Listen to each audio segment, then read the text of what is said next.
This is for my Coco community. Why? Coco community? Vigors everyone! Free Now PH sent us their new barista coconut milk. Ito yung plant protein beverage nila. I love it. As your resident matcha girly, I've been exploring plant-based milk for quite a while now. So, itatry natin sa matcha. Syempre, saan pa ba?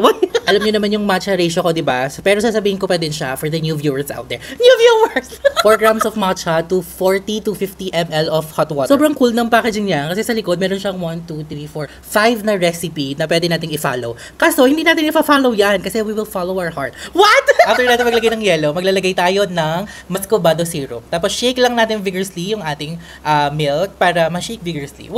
Next naman, yung 100 ml natin na barista coconut milk. Tapos, yung matcha natin. Okay, here's my final thoughts. Sobrang perfect niya sa matcha. As in, yung mixture niya with the matcha plus the muscovado sugar, really nice. I love it. Very organic yung lasa niya. One thing I like about it is sobrang swak lang nung lasa ng coconut niya. Yung iba kasi straight up lasa lang siyang buko. Ito, sobrang subtle lang nung lasa ng coconut niya. Sobrang swak lang sa panlasa. So, ayun, if you're a matcha girly, this is perfect for your matcha. Okay?